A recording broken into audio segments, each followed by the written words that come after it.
Exploring the bizarre. Your e-ticket ride into the world of the paranormal. Strap yourself in as we traverse the universe exploring the unexplained. UFOs, ghosts, lost worlds, cryptozoology, as well as other dimensions. It's time to take back the night. Now, your electrifying hosts of Exploring the Bizarre, Timothy Beckley and Tim Swartz. It's a bird! It's a plane! Hell, it ain't no Superman! What in God's name is that? Oh, it looks like some kind of giant bird. I mean, look at that thing. Its wingspan must be 30 feet. You could almost ride on the back of it. Must be one of them damn Thunderbirds. We have to be careful that it doesn't see us down here and try to take our asses away to some mountaintop. Shh. Let's just crouch down low and maybe he won't see us. Shit, it looks like it's headed right for us now. Well, let's hug the ground and get back to the KCOR studio, and we might be safe there. Tina will help us. Look out for his beak. It's really pointy, and it's headed right for your gonads. Oh, my God. My gonads! Ooh, another close call. You've lost three pair this month already. Yeah, well, that's what stem cells are for. Well, good evening, my buddy, my friend, my cohort, my co-host. And how is it? I always ask you this every week, and the answer is not likely to change. How is it in Jasper, Indiana? Well, Jasper, Indiana, it hasn't changed too much. Almost swept away by the flooding rains over the last couple of days. Yeah, but, boy, we've had it here too. As I guess a lot of the country, this part of the country has. I mean, talk about floods and disasters. Yeah, well, we've been. I used to edit Front Page Disasters magazine. I mean, we would have been. I remember that. Yeah. It lasted 3 issues, like most magazines I've done. Except for UFO Universe, that went on for 11 years. Mm-hmm. Well, we've been lucky down here. I mean, we haven't got the knockwood. We haven't gotten the tornadoes that other areas around us have. So I'm hoping that we keep our heads down and our gonads covered. They'll skip past us. Maybe we might need one of those Thunderbirds to rescue our behinds. Well, it's the Thunderbirds are supposed to cause the thunderstorms and tornadoes and stuff. Oh, we've angered them. Yeah. Maybe that's why they call them Thunderbirds. There you go. Anyway, enough of this idle chit-chat about Jasper, and who only you and the mayor care about, I suppose. That's right. Let us continue on with our introduction of our guest. Yes, well, I mean, it's speaking of the Thunderbird tonight. Very happy to have a return visit from Seth Breedlove. Now, Seth is a filmmaker and has written, edited, produced, and directed shorts and features about a variety of topics, but is best known for his production company and the films they've produced under the Small Town Monsters banner.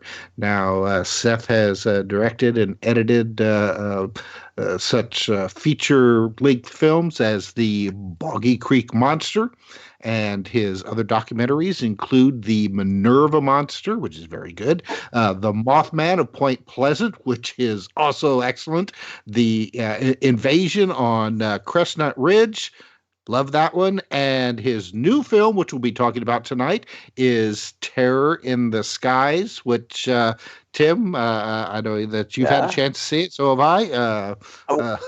I started really it. I started it. I have to admit, I haven't seen it all.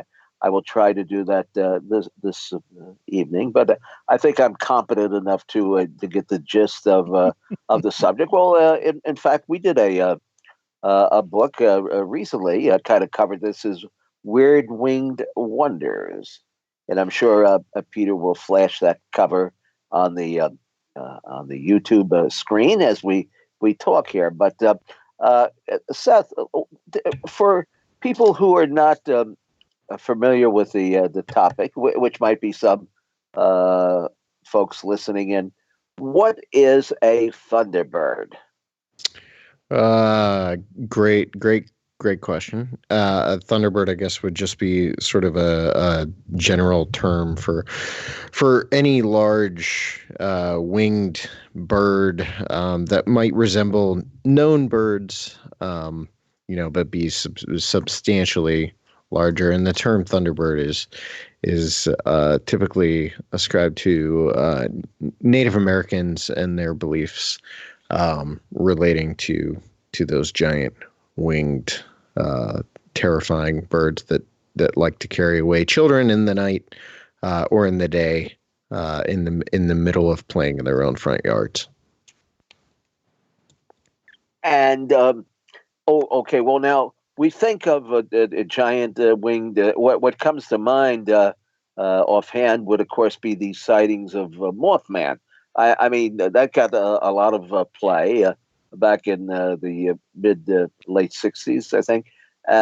So I guess a lot of people would be familiar with this particular cryptid. I guess you would put that in that.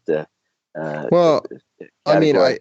I think our movie breaks it down. Terror in the Skies breaks it down into like all the various categories of winged cryptids that have been seen around the state of Illinois. And I mean, I don't think too many people would sort of put Mothman in the Thunderbird category. I know Mark Hall and Lauren Coleman are big fans of this fanciful term Big Hoot.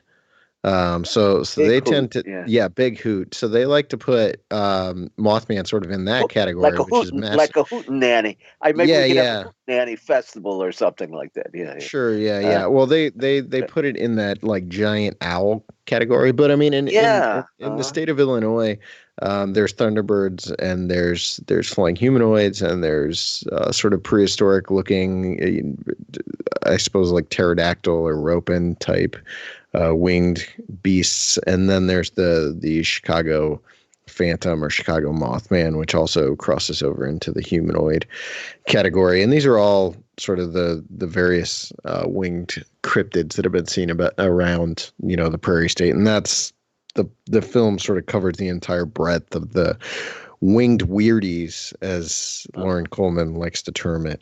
Yeah. Now, how many encounters are we talking about? And give us a description of them, because they obviously are varied. I mean, there's very many. I don't even know how to break it down into the specifics as to how many like various encounters are discussed, but definitely. How many is in your film? How many do you explore? Yeah, a lot. I mean, it's an hour and 8 minutes long, but there were 70 sightings of the Chicago Mothman, and we mentioned, probably a dozen of those alone. Did you talk to anybody who had those encounters? No, the film mostly is an interview with or various interviews with investigators and researchers, and then we did interview two witnesses to giant birds in the state of Illinois. But yeah, like I was saying, there's like a number of various encounters that are discussed. The film sort of starts with the Piasaw legend, which is this massive winged creature that was said to roam the bluffs near the Mississippi River, in it's sort of ancient America and up into Native American culture and lore, and then we move on into the 1940s Big Bird Flap near Alton, Illinois, which is also home of the Piasaw legend. And there were a number of sightings. This is what I was saying about why it's hard to break it down into how many we actually discussed, because there's probably like 12 to 15 that are discussed in that section of the movie, and then it moves into the 1970s Thunderbird wave. Well, I don't even know if you would call that a Thunderbird wave necessarily. It was two massive winged birds were seen around central Illinois near the town of Lawndale that seemed to sort of resemble Andean condors. They had like the white ruff around their neck, and they were. Of course, that's like probably one of the most famous large bird encounter stories in that's the Lawndale Marlin Lowe attack story. And when was that? And what took place? 1977. There were these some kids playing in the front yard of their house in this tiny little hamlet in central Illinois called Lawndale. They were in the front yard playing near a pool, and they noticed these two massive birds sort of flying around the area. They were coming down Kickapoo Creek, which ran behind the home where they were, and they actually came up over the trees that lined Kickapoo Creek, flew down into the yard, and one of the two birds picked up a young boy named Marlin Lowe, who weighed 70-some pounds at the time. The bird picked him up and carried him a distance of like 50 feet, and then dropped him. His mother actually came running out of the house, screaming and sort of scared. The thinking is that her screaming may have actually scared the bird into dropping Marlin. But there were a number of witnesses to that event, and that event, much like the 1940s Alton big bird wave, the Marlin Lowe attack kicked off a flurry of activity around Lawndale. And not just Lawndale, but I guess all of central Illinois. And all of a sudden that story, like Small Town Monsters is known for covering stories where there's an initial encounter with some sort of monster. That story hits some sort of local paper, and then because of that, it becomes a national sort of headline. Well, the same thing happens here because Marlin Lowe and his story gets picked up by a local paper, and then it hits the Chicago papers, and then all of a sudden it's in every paper coast to coast. And I've talked to people all around the country who remember this event being in their local papers and being terrified of the skies at the time because they were afraid that they were going to be carried off by a giant bird. So that story becomes sort of a national media sensation, and then all of a sudden all these other people around central Illinois start reporting that they're seeing large birds as well. And there were a number of reports, like probably 12 to 15, 20, somewhere in that range of these birds. Occasionally it was just one, but a lot of them really did seem to focus on two large birds that resembled Andean condors. And it wasn't only, the Marlin Lowe encounter where it seems that they were picking up some sort of prey. There was a report from a local farmer who said he saw one of these things pick up a pig out of his field and carry it off. There was a report of a man who said he saw a massive bird sort of sit on top of a telephone pole and eventually drop a large rat. So there were all sorts of these sightings of these two birds, and this is 1977. It goes on for about 2 weeks. I should probably mention that the Alton, Illinois 1940s big bird wave also lasted about 2 weeks. So they both tend to have a lot of similarities. It's Alton is in southern Illinois, Lawndale's central. Around the same time that central Illinois Thunderbird wave kicks off, a guy by the name of John Huffer is hired, and he actually goes by Texas John Huffer. And if you're looking for him now, he goes by Chief AJ, and he's still around. Actually, I've had the opportunity to speak with him. But John Huffer was hired by a local, and I believe it was a CBS affiliate.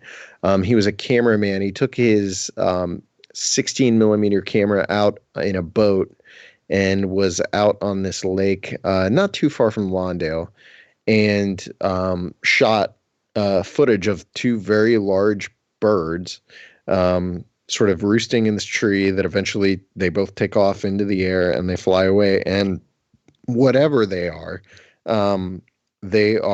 substantially large birds. And that's probably the only really famous footage of a Thunderbird. I mean, there's other footage out there, but that's the one that sort of people at least know. I would call it the Patterson-Gimlin of Thunderbird footage. Right. I was lucky enough to actually receive the camera that he shot that footage with and the original negatives. So in my collection, I have the original negatives, and we've given the camera to the International Cryptozoology Museum. So that takes is that in the movie, the clip? Yeah, for sure. Yeah, that's unfortunately we encountered we came across the actual footage very late in the game, like a week before we were wrapping on the movie, and we were given the negatives, and I immediately sent them off to be sort of developed and then transferred. And unfortunately, the studio where we sent them couldn't do anything with them. So we're still trying to work on getting those original negatives fixed, because for some reason we have not been able to get them developed thus far. So what we're using in the movie is an older transfer of that footage, but it's still, it's like 480 or 480p, something like that. So it's a little more standard definition, but it's still like, I mean, what you're looking at does seem to be a very large bird. Now, having said that, a lot of the people that were in the area at the time who examined the footage, and a lot of investigators that we interviewed, believe that the footage is of two turkey vultures, like abnormally large turkey vultures. Ken Gerhard, who we interviewed, who's sort of a Thunderbird or large winged creature expert, he believes that is footage of some sort of unknown bird or something other than a turkey vulture, whereas a lot of people like Coleman and Troy Taylor and some of the other people believe that those are just turkey vultures. But anyway, beyond that was sort of, once that piece of footage hit the media, then that wave of sightings did die off, and then it was kind of quiet around the state of Illinois as far as like media reported events until recently, when the Chicago Mothman flap kicked off. And of course, anyone that follows, like, the 4TN news and things like that, they're going to know that there have been reports of winged creatures around the state of Illinois for centuries, and they never really stop. It's just that there are these waves that really seem to get picked up by the local media. We do cover two other witnesses from the 90s. Actually, they're both from the 90s, and they seem to talk about or point to similar waves, just lesser reported. One of them saw a massive bird on a road late one night while driving. He was driving his car down this road very fast, came around a bend, and there was something standing in the road. And what he thought it was at first was a human being, like a person in a trench coat. But as he neared it, it actually turned and unfurled its wings, and apparently the wings were massive. And it took off up over his car, and he believes the wingspan would have been 15 to 20 feet. It was tip to tip, like of the road. It actually was sort of dead center in the road, and when it opened those wings, it was very large. So we interviewed him, and did they make? I mean, like when they swoop down, can we hear the wingspan? Are the wings flapping or anything? Are we talking about the original footage again? Or any of the sightings? I got you. Yeah. I mean, a lot of the people do recount hearing those wings flap. He did not. Jeff Byers, who was the witness, he did not recount that. But he was in his car and was going kind of fast. He did feel, like it's interesting to talk to Jeff, because like the event obviously impacted his entire life, because like at that time, you wonder why, huh? Right. Yeah, and this thing took off up over his car, and that was the last he saw of it. But he did discover that there were other sightings that occurred around that same time.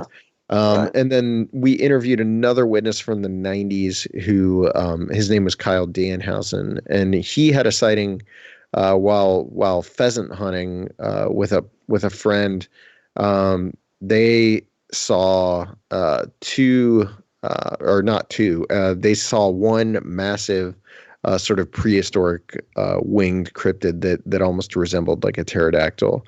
And this was they were in this they were hunting a ditch in a large field, and this massive bird sort of came overhead. They actually were afraid it was going to swoop down and take their dogs, their hunting dogs. But he believes it was in that same like 17 to 22 wingspan range, with a big sort of hooked beak and a almost like a fin coming off the back of its head that stretched up. So, it sounds like a classic, almost like a pterodactyl. And the interesting thing about Kyle and what makes him such a believable witness is he is every bit the outdoorsman. Like, he knows the outdoors. He knows what animals are out there. He knows what exists in the forest and in the sky, and he's a hunter. And he owns hundreds of acres of land. So he's very familiar with the outdoors, and he swears by this story and has stuck to it since it happened to him. Wow. And these, you say centuries. How far the Native Americans have I guess the legends of giant birds? Sure. I mean, we didn't do a ton of exploration of Native American culture in this particular movie. For the most part, it is solely talked about by a handful of the people we did interview in passing. And the main reason is we didn't have any Native Americans that we were able to get to talk in the film. So hopefully if we can revisit this subject, we can get someone in there to actually talk about it. But I was hesitant to sort of have a bunch of white dudes talking on behalf of actual Native Americans. There is that famous depiction of one of these giant birds on the side of a cliff. Mm-hmm. Yeah, that's the Piasaw. I believe that's what you're referring to. The Piasaw is the Pias, yes. Yeah, and that's and how is it supposed to be to size? Or I've seen obviously photographs of it, and I believe it's been repainted in or re-etched or however you would call that. Yeah, I mean the Piasaw is actually. I know we have a break coming up, so I'm hesitant to start going into this because it's so detailed. But the Piasaw mural that people are really familiar with is a recreation of an original mural. So the current Piasaw mural is a recreation of a recreation, and there is some debate amongst researchers as to whether or not the original Piasaw mural was of a winged cryptid at all. And if you want, we can kind of dive into the history of that. But there's a whole history relating to that legend that sort of involves, a massive winged cannibalistic creature. All right, Tim, let me return. In just a few minutes here, and Tim, you will continue on. All right, we'll be right back.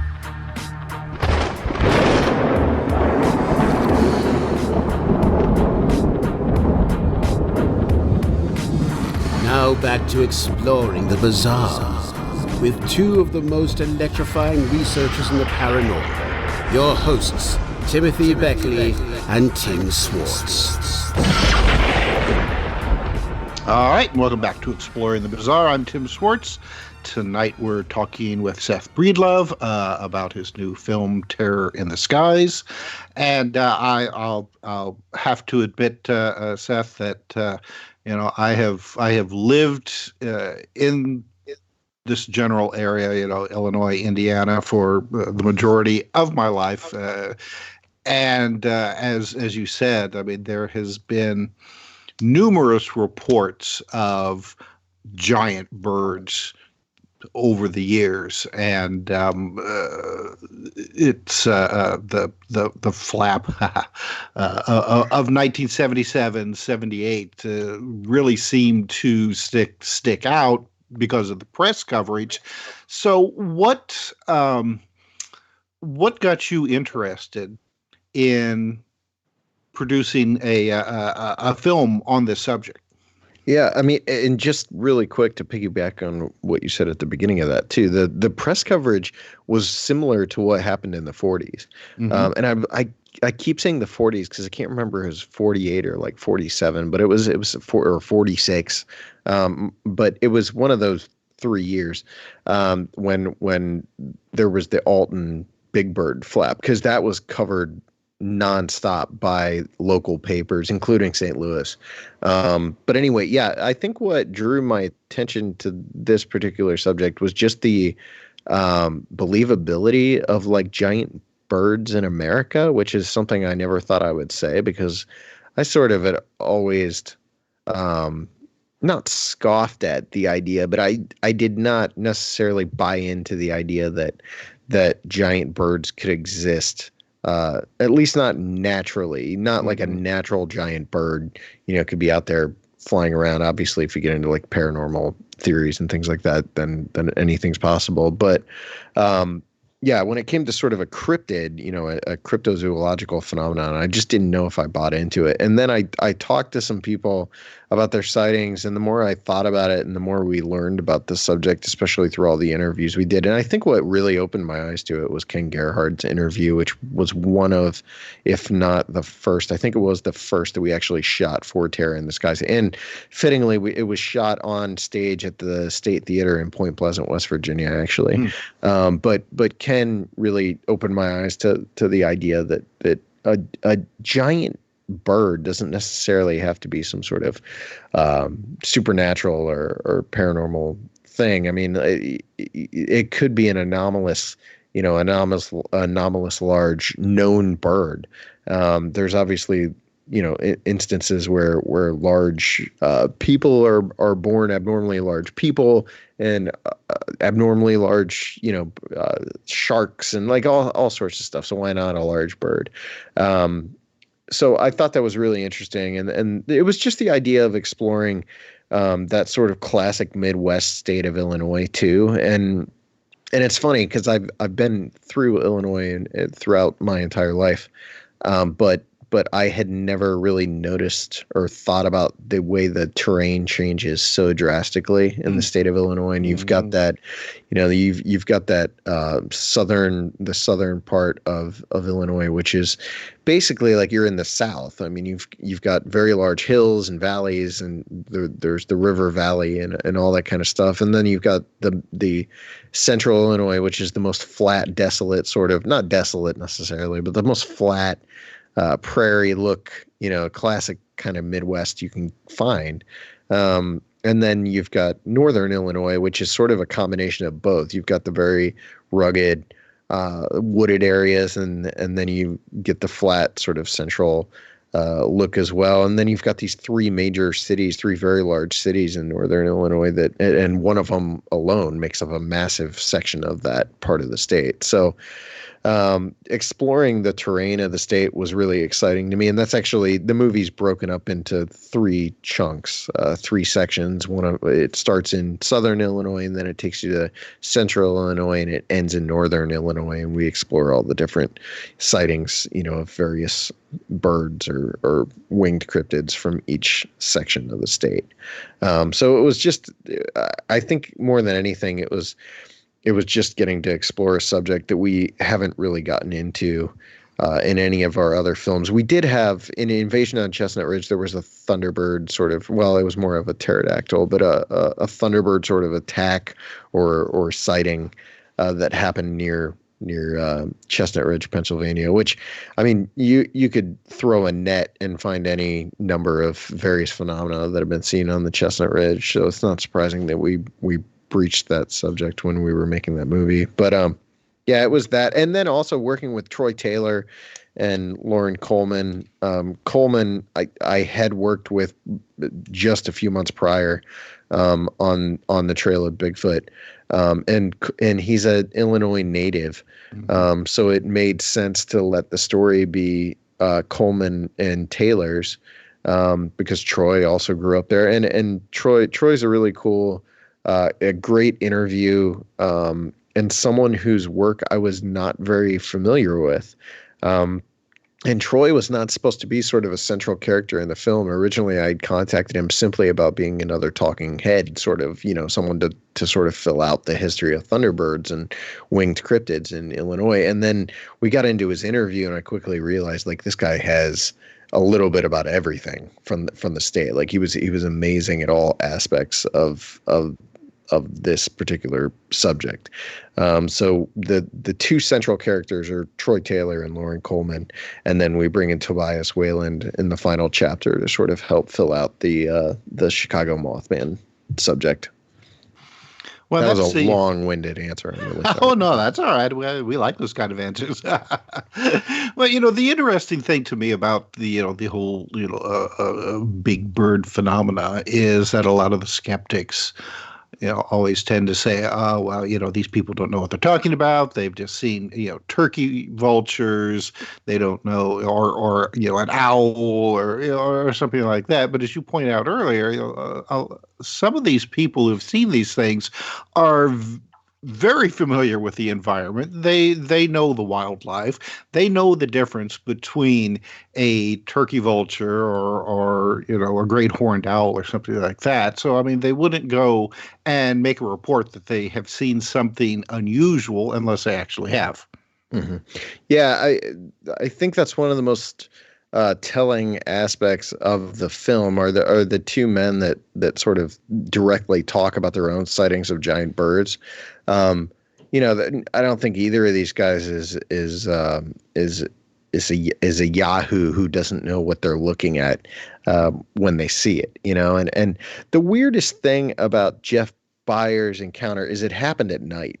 And what he is describing seeing is sort of a hooked beak, almost like a massive vulture, and with a 15 to 20 foot wingspan, which vultures are terrifying anyway. And if you imagine a 15-foot wingspan on one of them, but it's a bizarre thing for a bird like that to be out, nocturnally. That's a very strange thing. So that aspect of his sighting is really weird, but he knew what he was looking at when he saw it. There was the brief, he comes around the bend in the road, he's driving his car, and he sees this thing that he thinks at first is a man simply because it's standing upright in the road and its wings are out. Or its wings are, down. But when it unfurls its wings is when he all of a sudden is like, okay, I'm not seeing a man, I'm seeing a giant bird. And he wasn't, Jeff's interesting because he wasn't terrified of what he saw or anything. He was fascinated by it, and I think it piqued his curiosity more than it scared him. And Kyle, of course, is the most believable sort of witness you can come across. But there were, if you went further back in history to the Alton flap or the Lawndale flap, and by the way, like during the making of these movies, it drove my crew insane how much the word flap came up while we were making Terror in the Sky. Like they were so sick of it, they were ready to quit making movies after this. But a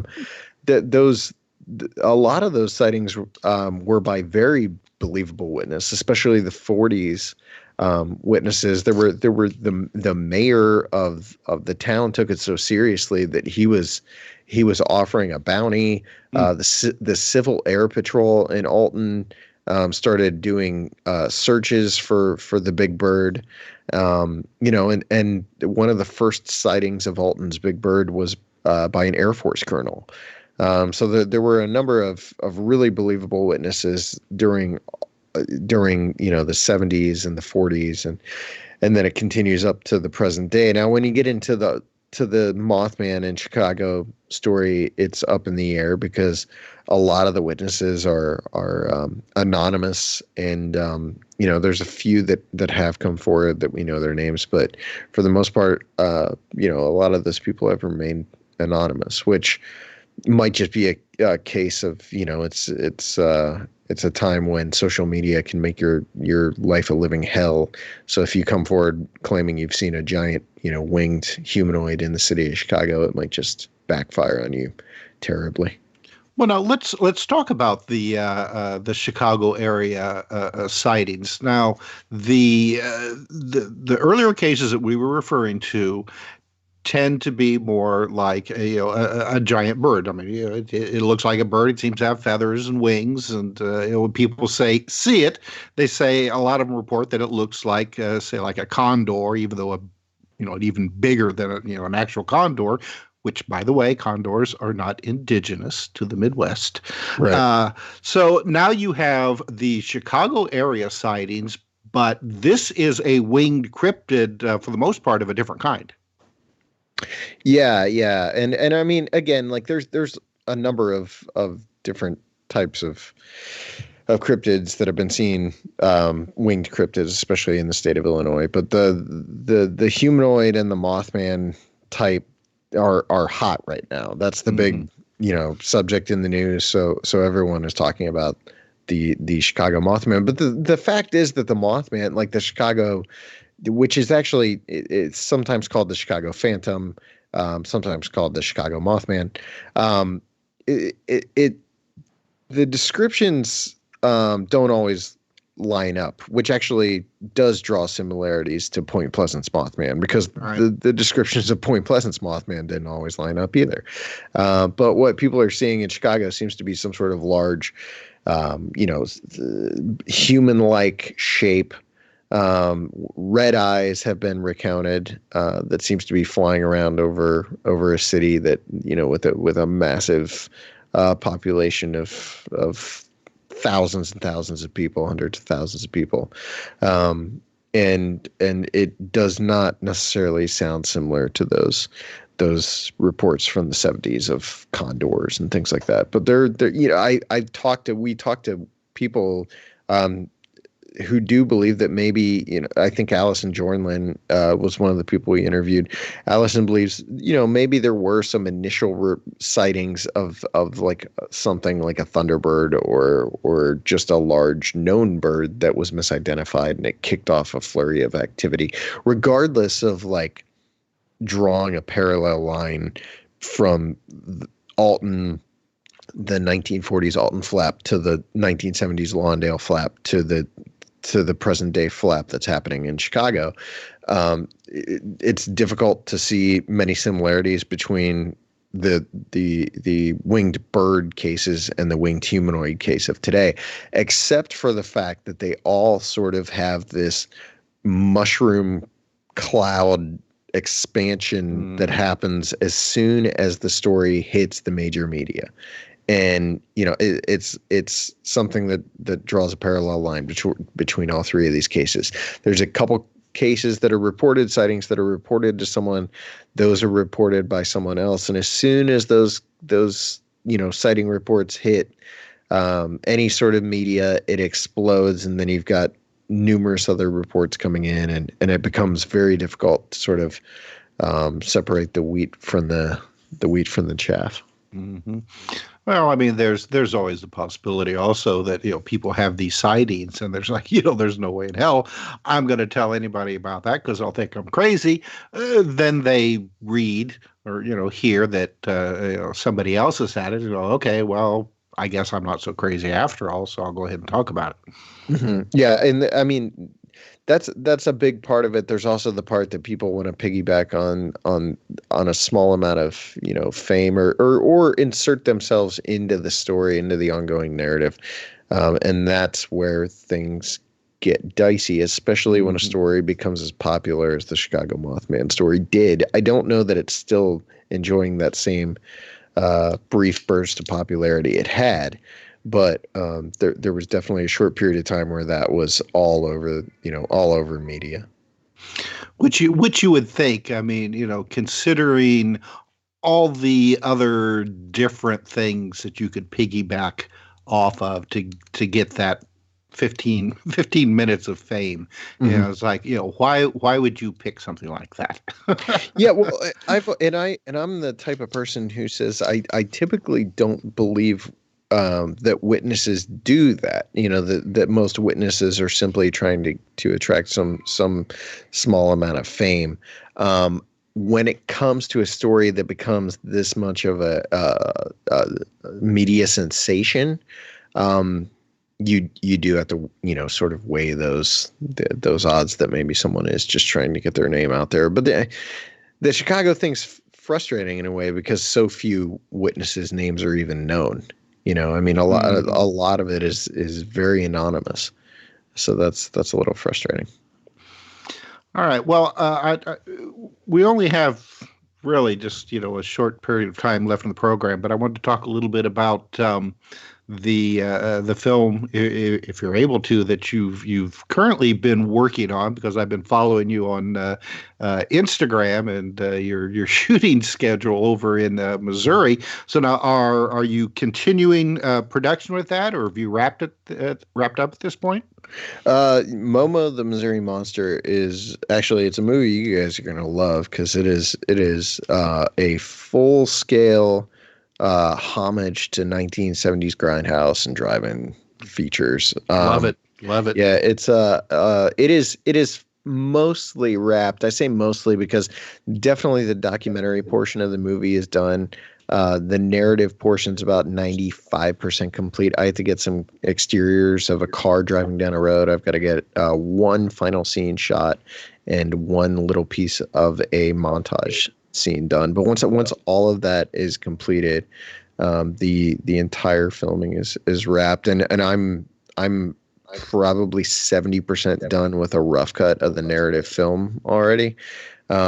So I can say definitively that it will be the craziest movie we've ever released, and it will be, I think for a lot of people, it's going to go down as sort of the quintessential small town monsters movie. It's very, very much in line with what we've done before, while going in a completely new direction with it. And it's all about late night horror hosts and cryptid stories and drive-in movies and 1970s crypto documentaries. And if you love any of those things, you will hopefully adore this movie. And if you don't love any of those things, I think you'll still find a lot to like.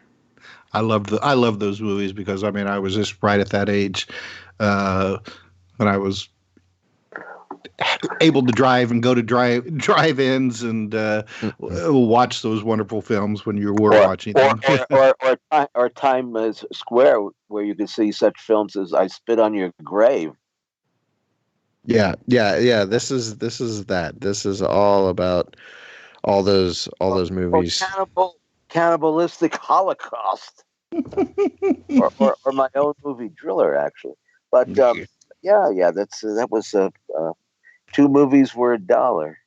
2 movies, yeah. 2 movies. Oh my gosh, our drive-in, you could watch 4 movies for $1. You didn't have indoor seating. Yeah, no, this was a drive-in.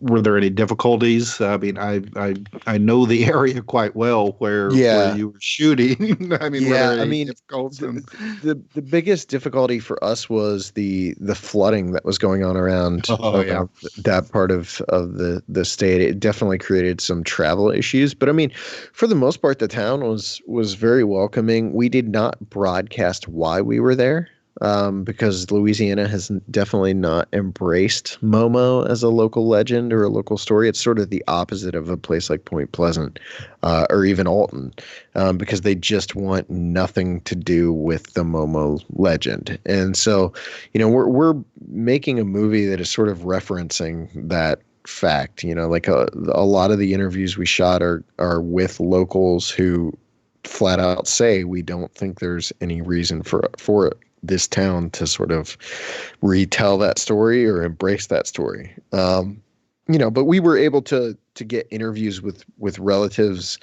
of we were able to interview the daughter of the police chief who actually led the posse up the hill to look for Momo on Star Hill. We were able to interview some original witnesses. The girl that actually claims to have created the original three-toed Momo tracks, we interviewed her. So there are some great interviews within the film, but it is a much broader sort of look at why we retell movies or stories and how we retell stories and whether or not there's something to be said for retelling a story in a way that might not be true to the actual reality of it. All right. Well, I look forward to seeing that one when it comes out. You'll have to let us know. Okay. Now, Terror in the Skies, where is that out now? Where can people go and see it? Terror in the Skies comes out June 7th, so a week from tomorrow, or a week from midnight tonight, on Amazon, Vimeo On Demand, VidiSpace, and DVD. And it will play at least one or two events this summer, although suddenly it's escaping me what they are. I'll be personally at the Pennsylvania Bigfoot Camping Adventure this coming weekend at Benner's Meadow Run, which isn't far from like Ohio Pile, and it's on the Chestnut Ridge. So if you're going to be in the area, if you're in Pennsylvania, you should come hang out with us. But there's a lot of events. Momo comes out late, or very early fall this year, and it's going to have a premiere at CryptidCon in Kentucky. We are actually working on scheduling a midnight screening. It'll be sort of a midnight premiere of the movie at a classic theater near Lexington, Kentucky. So I'll have more info on that sometime fairly soon. All right, fantastic. And Tim Beckley, we've got a new book that just came out this week. Oh, you bet we do. Why don't you tell them the title, Tim? I guess you worked on it. Knife wielding ghosts. Knife wielding demons and murderous ghosts. That's right. About dangerous poltergeists and other creepy crawlies and things that go bump in the night. Oh, it's got some really pretty horrific stories in there, and of course by some of our best contributors, and including a couple of the quite a few actually, the people that have been on our show in the past. And it's up on Amazon along with the Alien Strongholds, UFO Bases on Earth, and Maria DeAndrea's book on witchcraft, and of course the one that I did on David Bowie and the occult. So always look for our material and subscribe to our newsletter for free, and go to YouTube channel, which is Mr. UFO's Secret Files. And thank you one and all, and thank you Seth, and thank you Tim, and thank you Tina, and thank you Peter, and Paul, and Matt. I think we're done.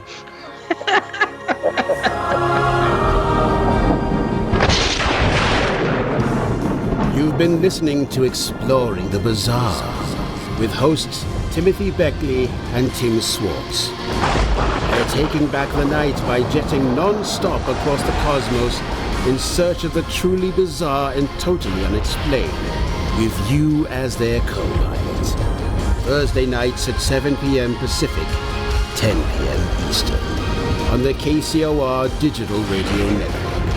For more information on Exploring the Bizarre and hosts Timothy Beckley and Tim Swartz, check out their KCOR Digital Radio Network page. Follow their YouTube channel at MRUFO 1100. Exploring the Bizarre.